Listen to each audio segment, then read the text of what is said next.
welcome to Gamecock Pod Live. For the next 3 to 4 years, I'll be committed to the University of Gamecocks. This is Rodgers again to the 25, 20, 15, 10. Rodgers scores! Jackie Bradley Jr. delivered for the Gamecocks. Lost it up, looking for Kelly. Touchdown! Can you believe it? And South Carolina is sending shockwaves through the SEC. Frederick! Plays it in at the buzzer! That's a win! Unbelievable! I don't believe it! And now, live from Studio 54 of the Gamecock Pod Studios, here's the Cockfather himself, Keith Alsep.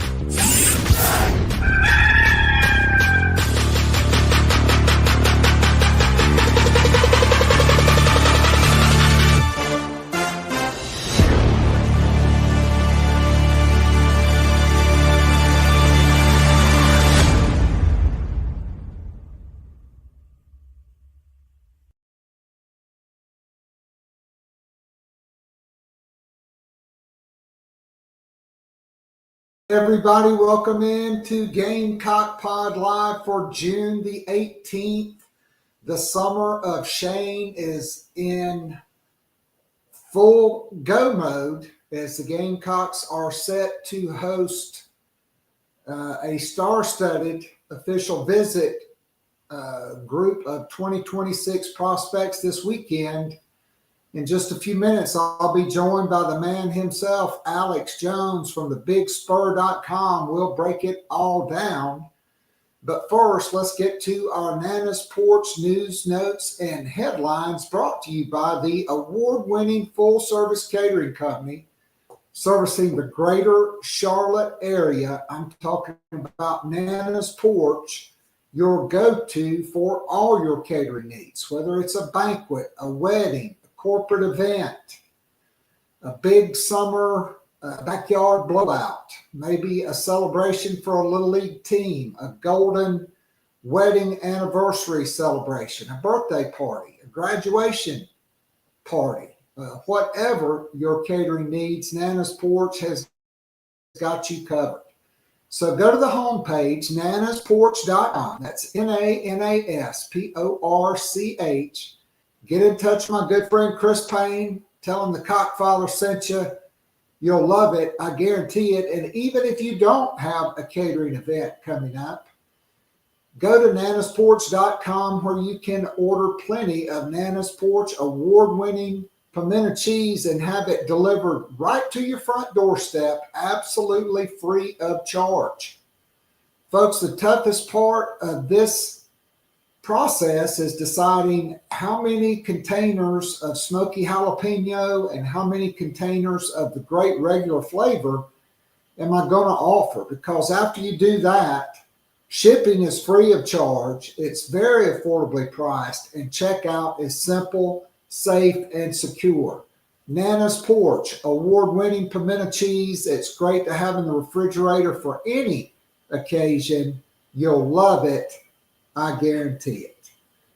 All right, so over the weekend, last weekend, you had Jamesia Ford just breaking records at the NCAA track and field meet. She ran 2 individual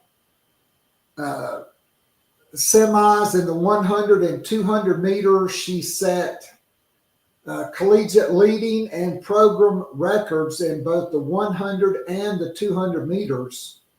She ran 10.87 in the 100 meters. That put her in the top spot heading into the finals. And she ran 21.98 in the 200, becoming just the 5th collegian to run a sub 22 second 200 meters. Okay, she got, they also ran the relays. She kind of tweaked something and got injured, but she still won the 200 meters with a time of 22 11.21. She ran 0.3 of a second almost faster in the semis. And she was second runner-up in the 100 at 11.14. I mean, that's, again, almost 0.3 of a second slower, and she still finished second. If she would have been healthy, she would have won both events. So I want to make sure to give her roses and congratulate her on an outstanding achievement. Multiple Gamecocks earning All-American honors, and South Carolina women finished seventh,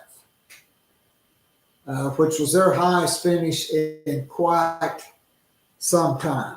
All right, in case you missed it, last week South Carolina added transfer portal running back Isaiah Augustov, 6'2", 210. He's a native of Florida. He was a four-star guy coming out of high school. He signed with Arkansas, played in 11 games as a freshman there, then went to Colorado this past season. He was their leading rusher. Not a ton of yards, but if you go and turn on the film at 6'2", 210, very impressive runner, had some really good runs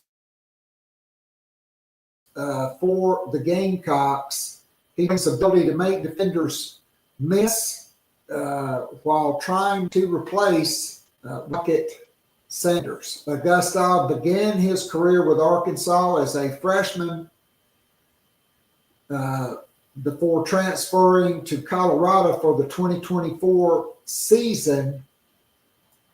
He averaged 5.1 yards per carry, 202 yards on 35 carries at all at Colorado, 85 carries, I think, for 384 yards and 4 touchdowns. He had some really good runs. We'll ask Alex what that means for Rasul Faison and the running back room. I like it because you really need 5. 5 running backs is the ideal number, not 4. And so now the Gamecocks, assuming Faison becomes eligible, that gives you a packed, fully stocked running back room. All right, in softball, Ashley Chastain Woodard adds another former SEC player, this time adding rising sophomore from Kentucky, Julie Kelly, who pitched for the Wildcats last year. She's from Ormond Beach, Florida. She had a 4.83 ERA.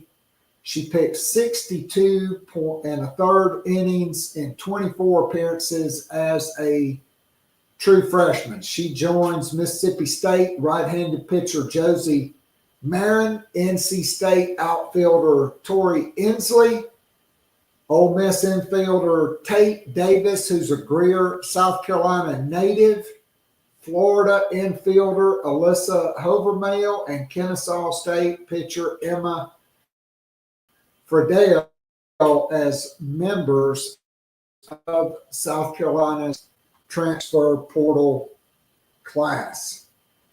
All right. I know it's hard for you to believe, but South Carolina's baseball team currently has the number 2 transfer portal class. The 3 latest commitments: Wofford outfielder Tyler Back, Western Kentucky outfielder Ethan Lazama, and then on June the 14th, South Carolina had a major transfer portal addition, adding a catcher, which is sorely needed. Reese Moore out of Iowa He was a first-team All-Big Ten selection, served as a DH while not catching.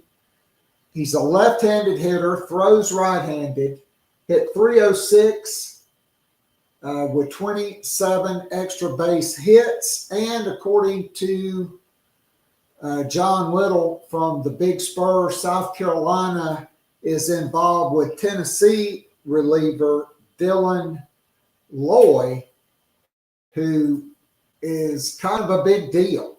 He was 6-0 with a 3.22 ERA the last two seasons. He struck out 73 hitters in 64 and a third innings, 54 appearances, 6 starts. He's a left-handed pitcher with 33 SEC appearances as a sophomore, 4-0 with 2 saves.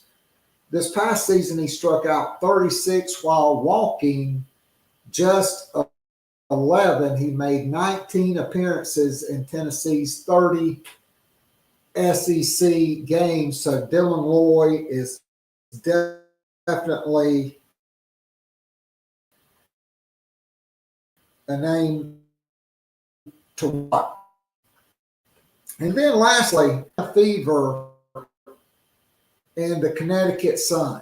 And in the third quarter, Caitlin Clark gets popped in the eye by J.C. Sheldon. Clark basically forearmed her, shoved her back, looked at her, acted like maybe she had gotten her eyeball put out. A little WWE. But then it kind of got chippy. It's kind of like the 80s NBA. They almost came to blows like Dr. J and Larry Bird. After Clark bumped Sheldon back, Marina Mabry bumped Clark to the ground, knocked her down. A bunch of technicals ensued. Nobody got kicked out.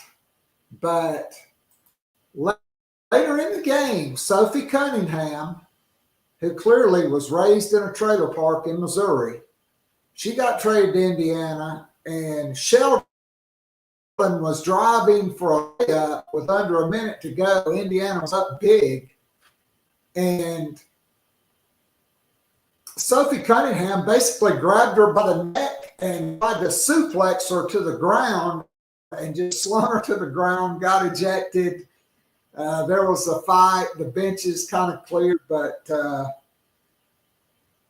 kind of enjoyed it. I like seeing the women get competitive. It's okay. Women can be competitive just like men. It's not cat fights. All right.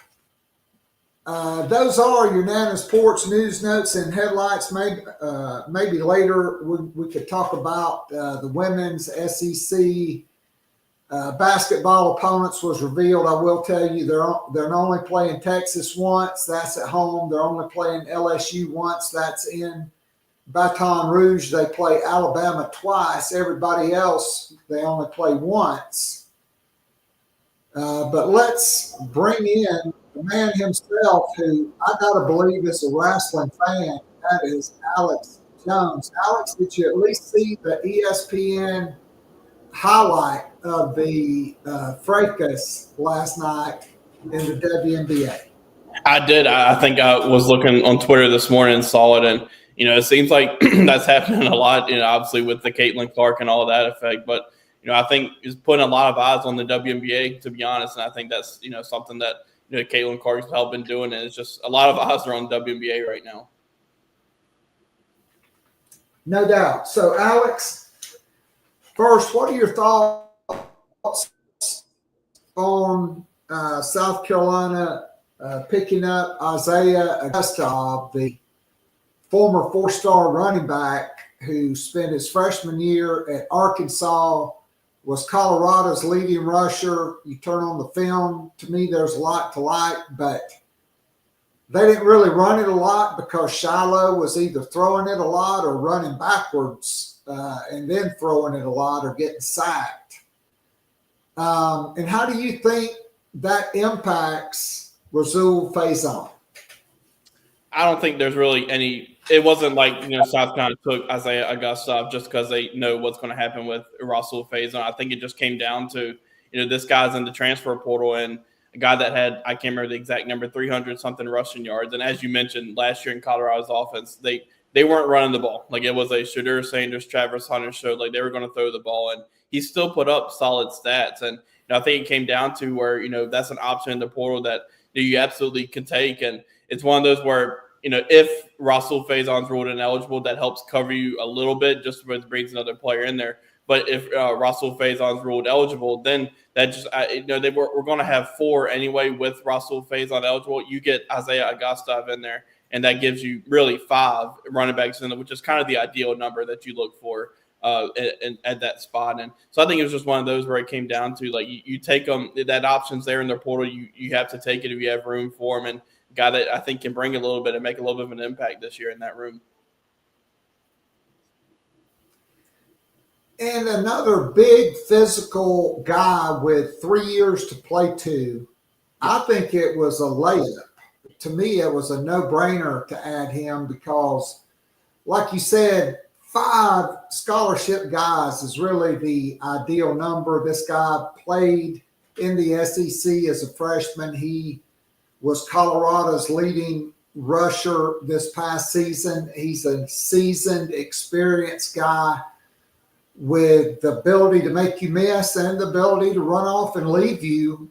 And I really love this pickup, and I like the fact, because as we all know, in some of those Will Muschamp years, they had 5 scholarship backs, but they'd go into a game with only 1 or 2 guys healthy because it's the SEC and you just never know who's going to get banged up. But I like the experience, and I like the fact that he's not like 5'10", 170. Yeah, well. I think for all those reasons you mentioned, there's a lot to like with this pickup, and one of the under radar kind of aspects of it is that he does have 2 years of eligibility left, or 2 years to play, or 3 years to play 2. And so I think that's something that, as you mentioned, it was really just a layup. And when that option was there, I think it's one that South Carolina had to take for, and obviously, like I mentioned, it had nothing to do with the Russell Faison or ruling. I think it just, they saw that options in the portal, and the more the merrier in that room, to be honest. And I think that was what they looked for, and just adds more to that room for Markel Blackwell and those guys to work with in this season. Right. And Blackwell, an excellent coach and certainly an upgrade on the previous running back coach, Coach 420. But he hadn't exactly lit it up recruiting. And I don't know, maybe the future of running backs is the transfer portal. 4 of South Carolina's 5 scholarship running backs are from the transfer portal. But you're going to lose at least 2 of those guys' eligibility is going to be up. Okay, and so that's going to leave Matthew Fuller, Jawarn Howell, and now Isaiah Augustov as the 3 guys that return. And to me, that's big because maybe you get a high school guy and then maybe you go out and you get another portal guy. I mean, Carson Baker, the longtime running back target, he committed to Florida. But, Sunbelt Billy was kind of teetering on life support last year. And I just have to think 6-6 is not going to be good enough at Florida again this year. If they struggle, Baker could be back on the market by mid-October. Yeah, and I mean, to that aspect of it, also don't forget about Amari Thomas too. They, the FSU running back commit. South Carolina made a pretty big move with him on that official visit week, and when he was in, and I think it was last week, middle of last week, he showed up to a Florida State 7-on-7 camp with Carolina gloves on. So I think South Carolina made a pretty big impact on him, and obviously being from Bluntstown, which is right outside Tallahassee, you're going to have to battle Florida State because Florida State is going to do everything they can to keep him, and he's there. He's going to be in Tallahassee this weekend for an official visit. But South Carolina's very much in that race right now to try to flip Amari Thomas, and we'll have to kind of just keep their momentum there through this official visit to Florida State this weekend. But yeah, I imagine they'll stay on Carson Baker too, just because he's been one of their top targets really overall at that running back spot in this cycle. And so it'd be interesting to watch and see, sometimes at that running back spot, you just have guys who emerge really late too, like you mentioned, or like we talked about before last year, you had like a Jaquel Holman who obviously they talked a little bit about running back with him, but guys always just emerge late and could be one of those two where they maybe continue to go after Amari Thomas and see who else emerges. No doubt. And I like Baker because to me he was an every down back. Thomas would be kind of a change of pace guy. But adding a Gustav, that gives you another big physical back in that room to go along with Howell and Fuller. And so now maybe he is a better fit because he is kind of a change of pace guy at 5'10", 178. Yeah, exactly. Like you like to have a little bit of, I guess variety in the running back room, guys who can do different things. And, when you kind of look ahead to what the 2026 running back room could look like, as you mentioned, like have, some big guys like Jawarn Howell and Matthew Fuller, who I'm really interested to see how they can perform this year. Because I think being both of their second year in the program, I thought, Matthew Fuller had kind of continued to get better as the spring went on this past spring. And then Jawarn Howell, I thought, when he did get in last year, it showed some of the explosiveness that he has. So really interesting to watch those two guys to go along with Oscar Adaway and Russell Faison this year in that running back room. But yeah, from a numbers standpoint, obviously, I think you have to imagine, they try to find at least one high school running back and see what they can do in the transfer portal as well, because they've been, these past two cycles have kind of hit on transfer portal running backs with Rocket Sanders, and also throw Oscar Adaway in there as well. And then we'll see, with Russell Faison. All right, so Alex, South Carolina currently has 8 public commitments. There is one unannounced welcome home, which means South Carolina probably has 9 commitments. Generally, by this time in the summer, it's been double digits. It's been 12, 13, 14, and then you end the summer with 16 or 17 commitments. For Shane Beamer. Only 8 thus far, a big weekend looming. But before we get to that, yesterday I went through and I picked out kind of my top 10 or 11 uncommitted players, and I based it on who had visited. Now, there are 2 in-state prospects that will not visit until later. Saquel Patterson, the 4-star wide receiver from Indian Land, who reclassified from the class of 27 to the class of 26. You don't think he's coming in this weekend, do you? I don't think so. As of right now, we don't have info saying that he is coming in this weekend. And then elite 4-star edge, I think still a vastly underrated player at Dutch Fork, Julian Walker.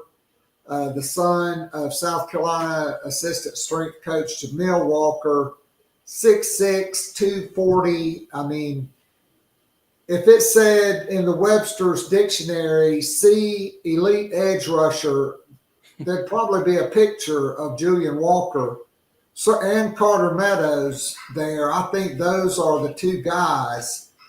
He's been on campus a ton. His dad works at the university. He's seen everything. How are you feeling about the Gamecocks with those 2 guys? Yeah, I think with those 2, you feel pretty good about where they stand right now. Obviously, starting with Sequel, like obviously being in that 27 class, and South Carolina already started kind of building that connection with him there. And, I think we've seen what Mike Furry's been able to do recruiting wise. And I think, he's got them South Carolina a really good spot for Sequel. And, he was one that was, a top 30, top 20 player in the 2027 class in the rankings. And, when he reclassified to 26, he moved into the 180s for 24/7 Sports. But I would not be one bit surprised if he continues to rise the rankings this year. Like I think with the season he can put on, he's extremely talented. Like he's a really fluid wide receiver, really polished wide receiver, can get in and out of routes and really just kind of just plucks the ball out of the air. Like I think when he continues to get more film and more eyes on him, he's going to be one that continues to rise. And South Carolina's in a good spot. And same thing with Julian Walker. I think South Carolina, as you mentioned, with the connection with Jameel Walker, they've been a really good spot for him for a while. And I think they, were obviously on him really early before really either the rankings industry or really anybody knew about him, just because of the connection they had. And it's been kind of funny to watch how quickly he's just rise the rankings. But I think he's one that can continue to flash too. Like the more and more he plays, the more and more film he gets out of Dutch Fork. Like I think he could be one that continues to rise. He's already a pretty highly ranked player as well. And with him, obviously an official visit, like wouldn't be surprised if it happened sometime during the season. But as you mentioned, like he's around the program constantly because of his dad. And it's not imperative that an official visit happens for South Carolina chances, just because he's always around. And so I think South Carolina, for both those guys, in a really good spot. No doubt. All right, so before we get to this weekend, let's kind of do a rewind. And I went through each weekend, and I'll go ahead and give you like my top 3 or 4 uncommitted guys that I think South Carolina, 1, are critical, and 2, that they have a realistic shot at landing, although maybe not the favorite. So if you go back to the first weekend on May 30th, for me, I picked out 3 guys that I think are critical positions of need, and that is Carter Meadows, right? 6'6", 225, a borderline 5-star guy, but a guy from Gonzaga High School in Washington, D.C. We know Sterling Lucas and South Carolina's really worked their magic in that part of the country, namely with Nick Harbor and Dylan Stewart, but also Zabari Sandy and others. Pierre P.J. Dean, the offensive lineman turned defensive lineman from West Forsyth High School in North Carolina, a critical need at defensive tackle for South Carolina. And then staying in North Carolina, the big offensive tackle from East Forsyth and Kernersville, J.B. Shabazz. What do you think about my 3 picks from that weekend? I just feel like Kari Adams and Travis Johnson are probably going elsewhere. Yeah, obviously a lot of predictions started rolling from Michigan for Travis Johnson, and that's, I think that was kind of the school South Carolina was going to be battling, and had that first weekend, it was a really good official visit for him, and like we talked about with a lot of those guys, had to really sustain that momentum through all those rest of those visits. But I think Michigan has the lead there, and obviously has the momentum, and it's kind of same with Kari Adams. Like he was one that even when he came in on that official visit, you wondered, how big of a shot does South Carolina have in this, just because of all the other schools he has visiting. And I think he's going to be at Oregon this weekend, but keep an eye on Notre Dame potentially with him as well, and maybe a Michigan. But we'll see. And then to your guys, like Shabazz is one that we talked about it. Like he really, his interest in South Carolina kind of flew under the radar for a little while there. Like it was kind of quiet, and all of a sudden, like it seems like he's I think South Carolina maybe could be at the top of the board for that guy. Like he's obviously you're going to have to battle like Tennessee and, teams like that for him. But South Carolina's put themselves in a really good spot, and we've seen what Lonnie Teasley's been able to do on the recruiting trail. So that's one of their guys on the offensive line. And then Carter Meadows as well. Like he's one that you kind of mentioned with Julian Walker, just looks like the, type of defensive ends that you draw up. Like he's one that, fits perfectly what Sterling Lucas and those guys look for. And, I think, with him, got to watch Ohio State. You got to watch Penn State, obviously, with Penn State and South Carolina both have really a lot to sell there with, South Carolina having the Dylan Stewart and the Kyle Kennard effect, Penn State having the Abdul Carter effect as well. So that's a lot that South Carolina's got going for them, and Penn State's going from. Like, could see it coming down to those two. Maybe Ohio State could be in there as well. But 1-2 that, with him being in that first official visit week, it had to make a pretty big shot there that week and then see if you can keep that momentum with him. All right, so on June the 6th, South Carolina, I thought, had a great weekend and really made some noise with several prospects. And so I picked 4 out of that weekend. Landon Duckworth, the quarterback, even though he visited Auburn this weekend, he's at the Elite 11. He confirmed to the Oracle, Steve Wiltfong, that when he comes back from the Elite 11 finals, he's coming to South Carolina for an unofficial visit. I just think South Carolina is in pole position there. He keeps bringing up the fact that he was once committed to South Carolina. It's kind of like your first love. Maybe you break up, but they're just always in your heart and on your mind, and eventually you end up circling back. And I just think Shane Beamer and Mike Shula have done a fantastic job there. I picked Noah Clark because that's another big defensive tackle. I think Travian Robertson's built a great relationship with. And South Carolina has nobody on their campus at 6'4", 330 that plays defensive tackle. Going to have to withstand that NC State visit this weekend for him, but I like him. And then I don't know if South Carolina will beat Tennessee or not, but I know they had Kamari Blair, the big 6'6", 280-pound offensive tackle, at least considering shutting it down. And so I picked him, and then a guy that I love, Greensboro Grimsley corner, Koski Barnes, 6'3", 195. That's Torian Gray's prototypical type of guy, long, lean, can really move his hips, can run, and maybe a little under the radar. Your thoughts on those picks? Yeah, so starting with Barnes, like as you mentioned, that's kind of the first thing that pops out about him. Like he fits perfectly what Torian Gray looks for at that cornerback spot. 6'3", just big, tall, physical, long-armed. Like that's exactly what they're looking for. And I think South Carolina's in a good spot for him too. Like he's taken a few visits. He's been to Rutgers. He's been to Miami, but I don't know how much Miami's going to be in this one. Like he's also going to Kentucky this weekend, and we'll see with that. But I think South Carolina's put themselves in a really good spot. And we've seen with Torian Gray that when he kind of identifies his guys in the secondary, like he's got a pretty high hit rate with those guys. That he does really, really well with those guys. And you throw in Joel Combe from that same official visit weekend in there. Same thing kind of fits what he looks for at that safety spot. And watch for Joel Combe too. He's got a commitment date already set, so we'll see. But South Carolina's in a good spot for him as well. And with Blair as well, like I agree that they had a really good official visit that June 6th weekend, and wondering if he was going to shut it down, but he went to the Ole Miss official visit. It's going to go to Tennessee, and I think Tennessee would worry you just a little bit just because of the in-state factor with him. But South Carolina made a huge impact on him in that official visit weekend, and are definitely going to be in it till the end with him. And just continue to watch that one. And let's see, who are the other two? Who are the other? Landon Duckworth, yeah.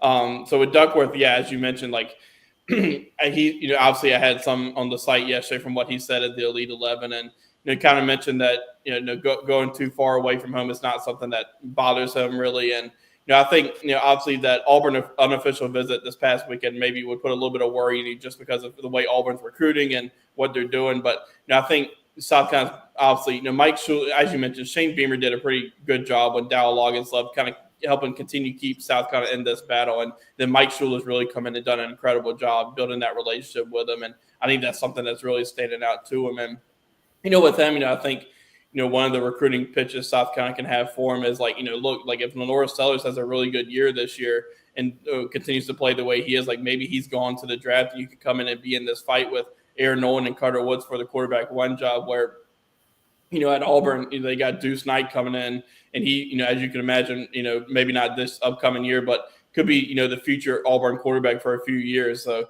I think it's just that's one of the pitches South Carolina going to have. But I think they just built a really good relationship with him and shown him, why, obviously he was committed to South Carolina and backed off that pledge, but they continue to stay in the fight here and remain in the hunt. So South Carolina's in a good spot for him as well. And then with Noah Clark, like I could see this one coming down to South Carolina versus NC State. Like being, I think proximity to home is going to be one that could be a pretty big factor. And obviously NC State's a little bit closer, being that he's in that Durham area, that triangle area. He's a little bit closer to NC State, but I think, Travian Robertson and South Carolina done an incredible job recruiting him as well. And they were one of his first offers for sure, and definitely the first SEC offer for him. And I think that's something that stands out. And he had a really good weekend that weekend. And he's going to be announced in July 2nd, I believe. I hope I don't have that. Yeah, July 2nd. So that's something to watch. He'll have this next week kind of to decide after the NC State official visit. And they're going to keep an eye on NC State just for what I mentioned with that proximity to home factor. But South Carolina has made, obviously, defensive tackle a priority in this cycle. And already having one defensive tackle committed from the state of North Carolina, and Aiden Harris is one thing that's probably going to help him a little bit. Obviously, got his brother, too, another North Carolina product that's committed to South Carolina. So that only will help South Carolina's chances. But just going to kind of continue to watch, see how this one could come down to a South Carolina NC State battle. So that's the thing Travian Robertson has in common with Aiden Harris, Noah Clark, and Pierre P.J. Dean. He was a 4-star defensive lineman out of North Carolina who chose to come to South Carolina to play in the SEC, had a successful career at South Carolina, played in the SEC championship game, and played in the National Football League. And so he has a personal experience of everything that they've gone through, including an intense recruiting battle. So I like him. All right, so before we move on, let me tell you today's show is powered by Prize Picks. Prize Picks is the best place to turn your sports knowledge into cash. With millions of members, Prize Picks has made daily fantasy sports accessible to all. All you do is pick more or less on at least 2 players for a shot to win up to 2,000 times your cash. Okay, cash in on the basketball playoffs. Thursday night may be your last chance. The action is heating up, and Prize Picks is the best place to cash in, not only on that, but you can pick your daily fantasy sports lineup with multiple sports. Baseball season is going. Shohei Ohtani is back on the mound. Aaron Judge, Ronald Acuna Jr. Don't miss your chance to add your favorite players from baseball, across the ice, in hockey, whether it's goals, points, or hits. Take your pick of more or less to win with Prize Picks. Okay, with Prize Picks, you can mix and match your player projections from different sports. Prize Picks also invented the flex play, which means you can still cash out even if your lineup isn't perfect. You can double your money if one of your picks doesn't hit. Prize Picks also puts their members first, so all withdrawals are fast, safe, and secure. When my picks hit, I can get my cash in as quick as 15 minutes. Prize Picks offers Venmo, Apple Pay, MasterCard, and more for quick and easy deposits into your account. So here's what you do. Okay, download the app today in your Apple or Google Play store. Enter the code Gamecocks50 or just Gamecocks to get $50 instantly after you play your first $5 lineup. You don't even have to win. You're going to get $50 after your first $5 play. So enter the code Gamecocks50 or Gamecocks to get $50 instantly. And I got my lineup for Thursday night. Tyrese Halliburton, who had no made field goals in Game 5 of the NBA Finals. I think he's going to have more than 13.5 points, so I'm taking more with him. Jalen Williams from OKC, he had 40 points in Game 5. I'm taking the under and taking less than 23.5 points. And one of the discounted picks, Luke Dort for OKC, one of their starters, more or less than 5.5 points for him. I'm taking more. So Prize Picks, run your game all year long, no matter what the season, whether it's hockey, baseball, basketball, and we all know football will be coming up in the fall. Download the app today. Enter the code Gamecocks to get $50 instantly after your first $5 play. All right, back to the show. Alex, this weekend, I think, is a mammoth visit weekend. Not only is Landon Duckworth coming back into town, 5-star offensive tackle or offensive guard, the number one interior offensive lineman in the country, Darius Gray from Richmond, Virginia, a 5-star.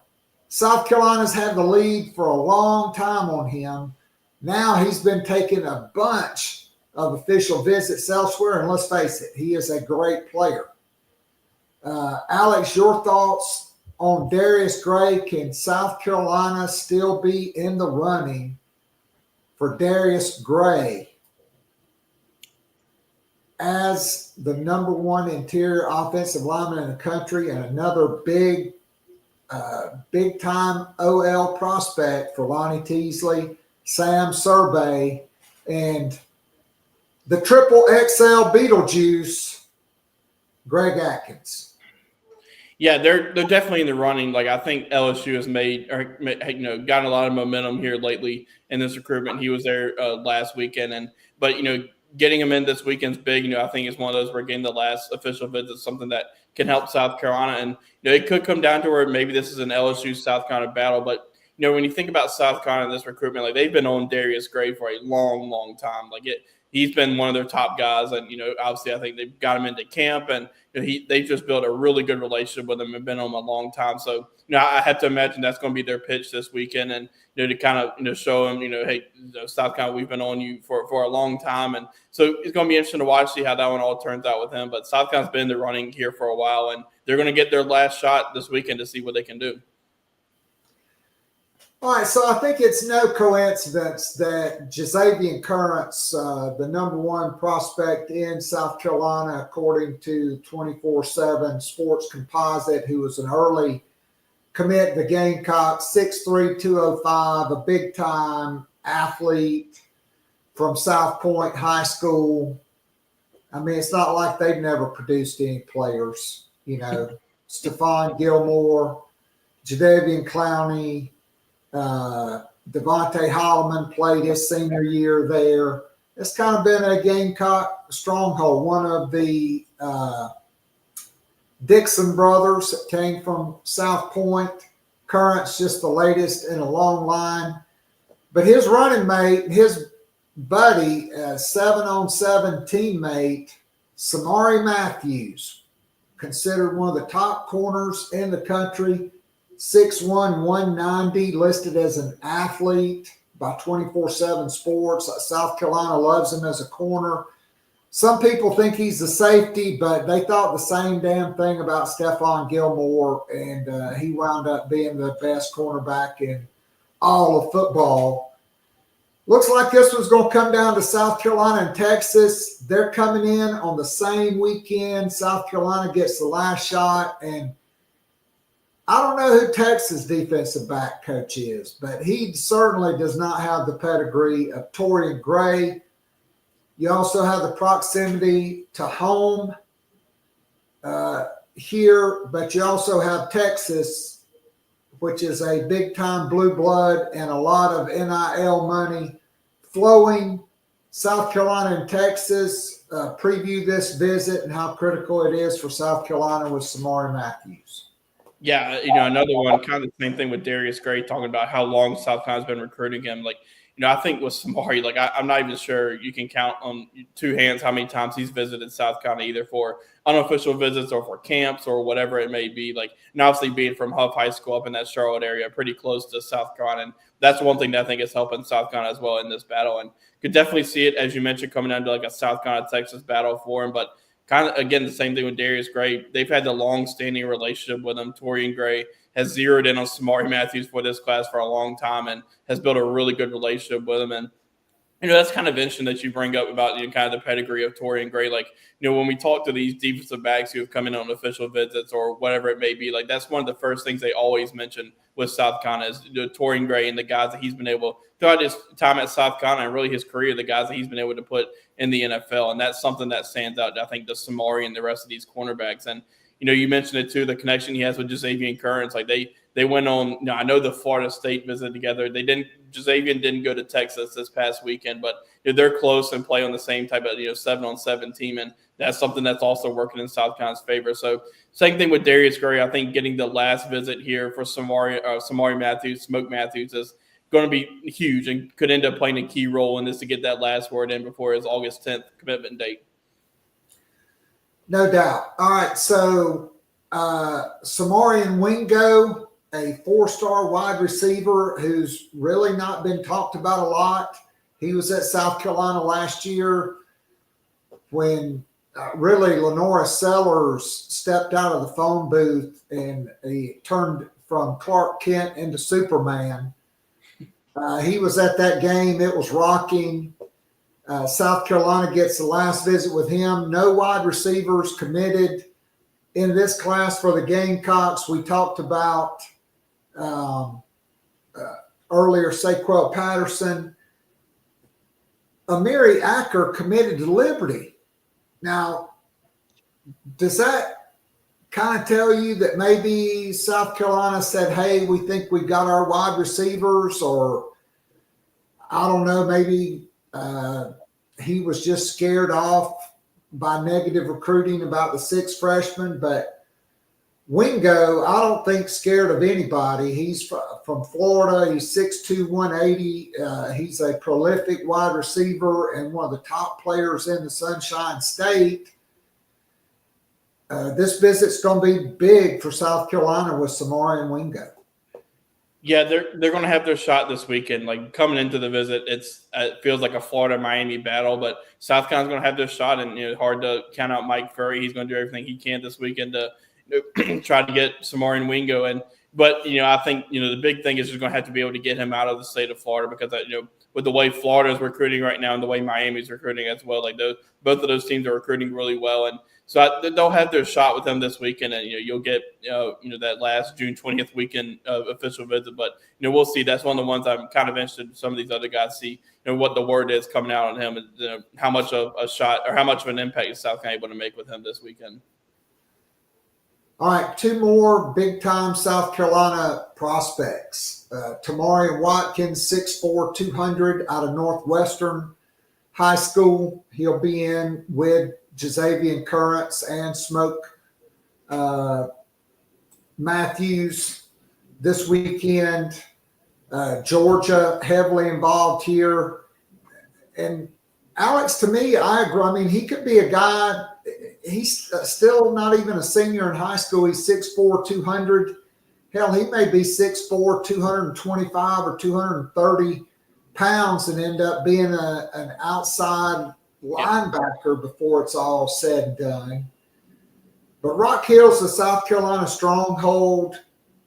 Just like last year with Malik Clark, South Carolina's got to, continue to keep that fence around Rock Hill. And then a guy that appears to be maybe trending away from South Carolina, but the Gamecocks get the last shot, Desmond Green, almost 6'5", 350 from Timberland High School. It seems Florida and Georgia are emerging here, but the Gamecocks get to shoot their shot this weekend.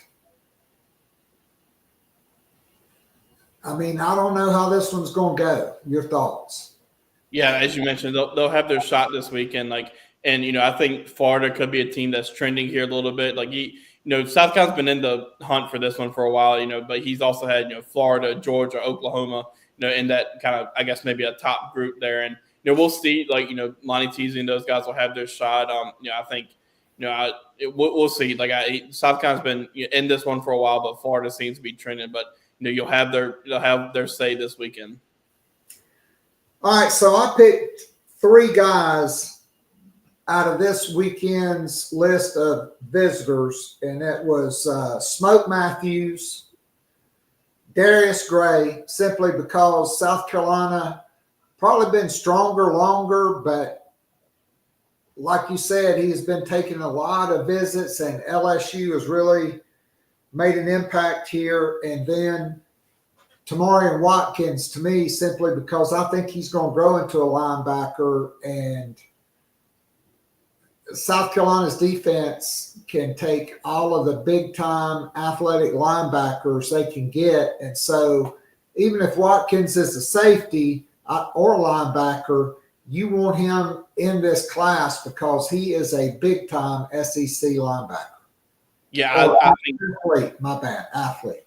Yeah, like he is big time, and he's one that just continues to, I think, emerge on the recruiting scene. Like, it's a little more than a year ago, like he was kind of under the radar. Like, first time I saw him was 2 years or last spring at the Rock Hill Showcase thing, and his recruiting was just kind of getting underway, and then it took that, and South kind of offered that summer, and then he's really taken off from there. And I think every time I see him in person, he gets bigger and bigger and bigger and stronger. And I think that's, you can kind of see, like, maybe if he keeps growing, does he grow into that linebacker mold? But I don't know. Like, every time I see him, he gets bigger, but he doesn't lose his speed. Like, he can get east to west from that safety spot and can come down and hit you. And when he gets that into the box, like, he's really intriguing. I think maybe he's a little bit underranked right now. Like, I think he can continue to rise the rankings the more more film he puts on in his senior year at Northwestern. And, I'm really intrigued by him. And South Carolina's in a really good spot for him. They, obviously being in that Rock Hill area, they're close to home. Georgia and Texas A&M have really made him a priority as well. Like, they've come after him. Like, I remember Glenn Schumann was at the Rock Hill City Showcase to watch Tamarian Watkins play. And so it's, they've been in a battle, but South Carolina's in a really good spot for him heading into this weekend. I'm really interested to watch how he continues to improve and, just rise the rankings potentially in his senior season.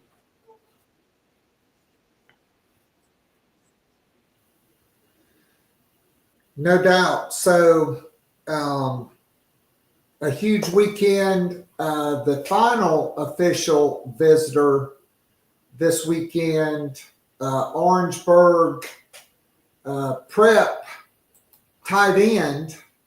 This is a guy that Sean Elliott likes a lot. Tilden Riley, 6'5", 211. Gamecocks already had Jamel House, who's considered a 4-star by On3.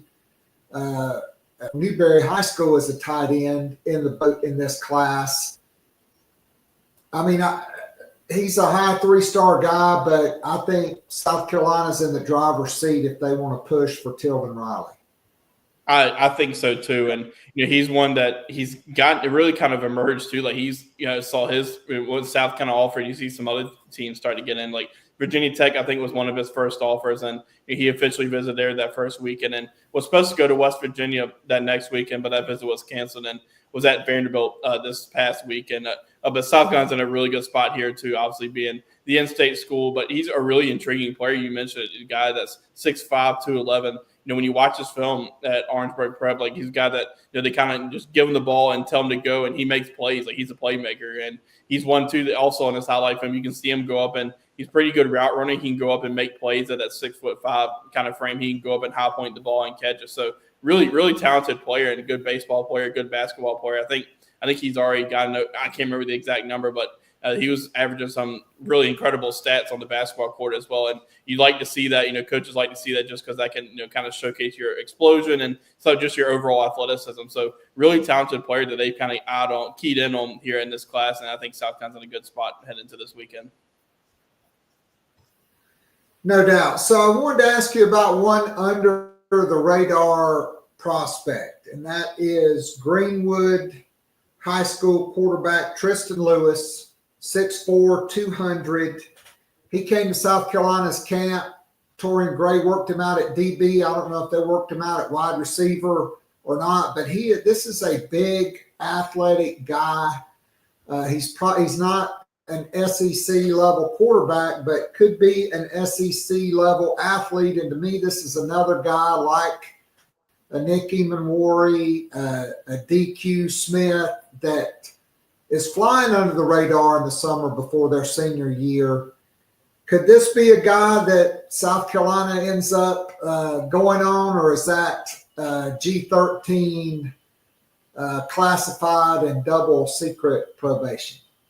Yeah, we'll see. He's one that you can kind of see some of the same, as you mentioned, like a DQ Smith and Nick and Ward, kind of with the way their recruitment has kind of gone so far. Obviously, I think the only offer he has right now is Gardner Webb, but he kind of has those measurables, intriguing measurables that you look for. And obviously, as you mentioned, kind of worked out the safety, but 6'4", 200 pounds. And I think he ran, I can't remember the exact number, but ran a pretty decent 40 and has some good shuttle times as well. So could be, interesting to see, kind of keep an eye on him to see how his recruitment goes, because you do see kind of some of the similarities that you saw in that DQ Smith recruitment, him playing some quarterback at Spring Valley during his time there. And, some of the, obviously not quite the same measurables maybe as a Nickham and Warrior, but same kind of, overall recruitment process.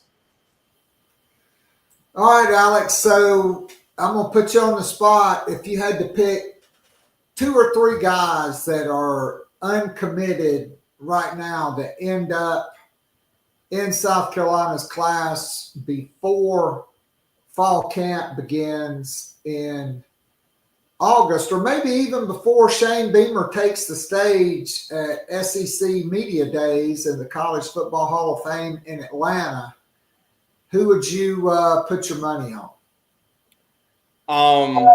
I think one could be Tilden Riley. The thing with this is, like, there's a lot of these guys that are recruiting that could be in this kind of midsummer commitment that don't have dates yet. I throw him in there. Obviously you're going to have, let's see, watch Landon Duckworth. Obviously he hasn't set a date yet, but he could be in that July kind of segment as well. And let's see who could be a third one. Noah Clark. I think that's when South Carolina's put themselves in a really good spot, and he has that July 2nd commitment date. So I'd go with those 3. But there are a handful of guys, to be honest, I could have gone with, just because some of these guys, a lot of their top targets South Carolina wise, want to announce after these official visits. And South Carolina's put themselves in a really good spot. I mentioned Joel Combe in there as well. There's a few guys South Carolina's. It's going to be an interesting July for South Carolina to see how this class kind of unfolds. I mean, there's a lot of, it seems, early to mid-July decisions coming up, and South Carolina could just get on a roll with these guys, it seems like. Yeah, like I said, like all right, Alex. Oh, yeah. Sorry. I was just going to say, like, a lot of these guys kind of the top targets on their board wanted to get through their official visits first, and kind of had that July kind of, maybe a lot of these guys want to get it done before their senior season gets started in August. So it could be a really interesting July for the Gamecocks. All right. So last guy I wanted to ask you about, because I picked him, I don't think you mentioned him. How would you handicap Pierre Dean's recruitment? Again, that's another guy just like Travian Robertson, a big-time 4-star prospect out of North Carolina. Can he pull him away from Georgia, where his brother played? And really, how big of a factor is Ohio State here? There's rumors going around Ohio State maybe is not that big of a factor. With I think for a while this one's going to could have come down to South Carolina and Georgia, and obviously, as you mentioned, he visited Ohio State, but I don't know. I just think the South Carolina Georgia battle that has been. I think he mentioned kind of in the spring that South Carolina Georgia were the top 2, and with Ohio State in there, but I still think it's going to come down to those 2. Obviously, you're going to have to get over the family connection to Georgia, but South Carolina's also got the closer proximity to home, being that he's from North Carolina, so. We'll see. That's the guy they've kind of turned their attention to at that defensive line haul. And when you think about it, in that defensive line class, they're able to, obviously you have Aiden Harris already in your class, but if you're able to get a Noah Clark and then finish it out with potentially a guy like PJ Dean, like that's a pretty good defensive tackle class for South Carolina. Not to count what they could potentially get outside on the edge with Sterling Lucas. No doubt about it, Alex. Great stuff as always. I can't thank you enough. Appreciate that. And that's steak and eggs for breakfast right there, folks, on football recruiting. That's a lot of stuff. I can't thank you enough for being so generous with your time as always. Be well and rest up. I know it's going to be, even when the dead period comes, you're going to have to monitor all these early decisions. And then after that, it'll be to Atlanta for SEC Media Days. Maybe after that, you'll get to put your feet in some water and sit on a sandy beach and have a cocktail. Yeah, hopefully that'd be a whole lot of fun. And then before you know it, football season's here. So should be a lot of fun. I always appreciate you having me on. All right. Thanks, Alex. Be well, and we'll catch up with you down the road. All right. That was Alex Jones, Nana's Porch, your go-to for all your catering needs. Prize Picks. Download the app. Enter the code Gamecocks. Get $50 absolutely free after you make your first $5 play. Prize Picks. Run your game. That's going to do it for today. I'll be back tomorrow. Appreciate everybody watching live and listening wherever you get your podcasts and on the Believe Network. Until next week, I'm out of here. God bless and go Gamecocks.